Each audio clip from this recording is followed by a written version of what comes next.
History of Native Americans, it's a hard topic to talk about, but it's some things that has to be said because a lot of people don't understand and know the reason why it happened or what even happened in general.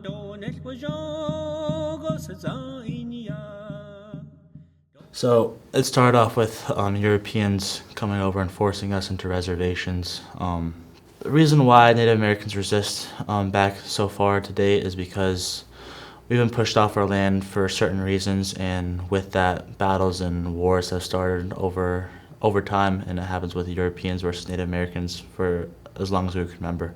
It still goes on, especially with my family too.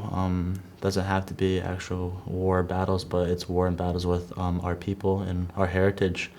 It started, as far as I know, my parents, is my mom and my dad, they've been to boarding schools themselves. They thought of us as savages, living off of land, not living in what would you say proper homes at the time, proper way of life. But in our ways, that was how we wanted to live as a people, and the white America didn't like that, so they came up with boarding schools, and a term for that was "kill the Indian, save the man," and that started with kids from newborns all the way to the age of 18. People from all over the country would come to reservations and take those kids off the res and from their family and take them to boarding schools to kill the Indian and save the man. And with that, they would teach them the ways of a white man did at the time, as far as a new religion, a new way of life, and a new way to speak.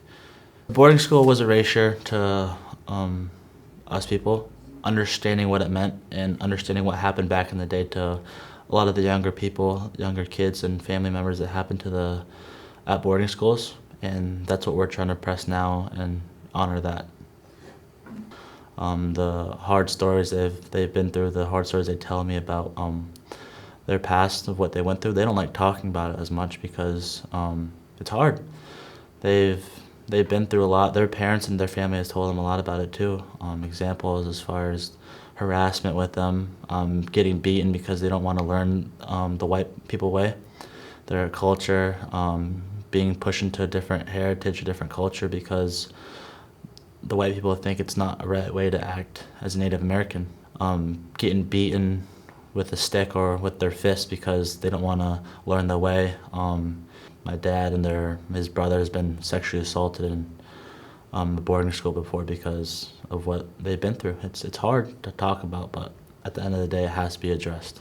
So what I want for Orange Shirt Day is to recognize of what happened to us Native Americans from the past in boarding schools, but now is the whole message I want to give to the people out in 2025 is we have practiced so many things and ceremonies that people don't understand and know of that to this day we're trying to teach white America what it is and who we are as a people. And with that, I want to let everybody know that we're here as a people and we're still standing to this day.